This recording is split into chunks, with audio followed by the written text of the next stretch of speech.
Alright, what's going on everybody? Welcome back to another video here on the channel. Today we're going to be talking about something that kind of caught me by surprise, and actually I was shocked that I hadn't been hearing about it from a lot of other channels beforehand, because apparently other people have known about this for a little bit now. You might have heard of the infamous YouTube mother Ruby Franke, who ran a family channel called 8 Passengers. I think that channel is deleted now, not too sure. If you don't know the situation, basically what happened was August of I think last year, in 2023, Franke was arrested on suspicion of child abuse charges after her 12-year-old son escaped from a home that belonged to a partner of hers. And when Franke's son was found, apparently the reports were that he was malnourished and he had open wounds with duct tape all over his extremities. And Franke's 10-year-old daughter was also in the same condition in the same house. Her partner's name was Jody Hildebrandt, by the way, just in case if it comes up again. But recently, as of like February 20th, the 5th District Judge John Walton sentenced both women to 4 terms of 15 years in jail, meaning each woman would have to spend up to 60 years in prison. However, neither will serve longer than 30 years due to Utah's law that prevents consecutive sentences above that amount.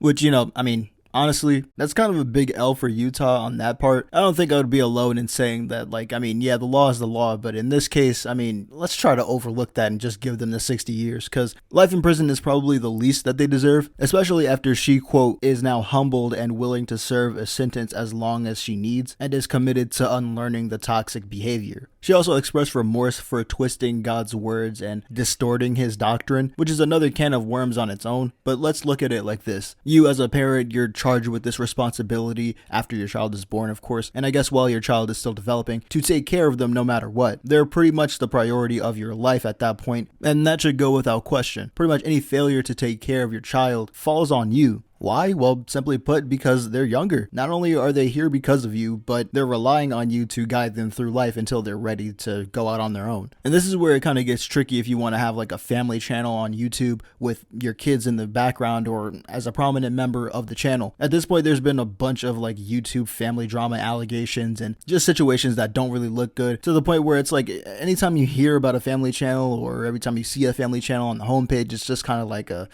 yikes. And then you immediately scroll on. And of course, this is probably one of the worst situations that has happened with family channels in recent time. And if you were to ask me what would I do about it if I had the power to do anything about it, it would kind of be a hard question to answer, because on one hand, I understand like YouTube, if you blow up, right, and if you find something that works for you, whatever that might be, that could literally change your life, and it has for a lot of people here on the platform. But on that same token, it's kind of like, it's gross using your kids for money, right? And I'm not saying that all YouTube family channels do that. A good majority of them do, definitely, but then adding abuse on top of that stuff, it's just kind of like, wow, you don't really know what's going on behind closed doors, right? Because I'm pretty sure nobody thought that before December or August 2023, when this woman was arrested, nobody probably thought that this was going on, because once again, this is the internet. No matter how many parasocial relationships you might form with somebody that you watch on a regular basis, you don't know what they get up to when the camera's off, right? When they stop recording and when they upload their videos, you don't know what happens. Me personally, I feel like family channels just as a concept just don't really make sense and shouldn't be a thing on YouTube, right? Like, why do I need to see what goes on in your everyday life? On top of that, a lot of these family YouTubers are just like really rich, so the content on camera just kind of boils down to, oh, how much stuff I can buy, or look how much money I have, I can do this with it. And it just kind of leads to boring content. Like, I'd rather watch paint dry on a literal wall than watch the Ace family or the Prince family. Call it a symptom of 2016 content, but that's probably where it should have died. I guess family YouTube channel rant aside, this article from CNN, or at least the portion that I'm going to read, just should put more things into perspective for you guys, as it kind of did for me. The abuse included denying Franke's children of food and water, kicking her son while wearing boots, and depriving him of oxygen, according to court documents. Franke told her children that the punishments were needed for them to be obedient and repent. They also stated that she intentionally or knowingly inflicted and allowed another adult to inflict serious physical injuries. She said, "For the past 4 years, I've chosen to follow counsel and guidance that has led me down a dark delusion. My distorted version of reality went largely unchecked as I was isolated from anyone who challenged me." This is disgusting. I really think that they should get more years than what they're about to serve.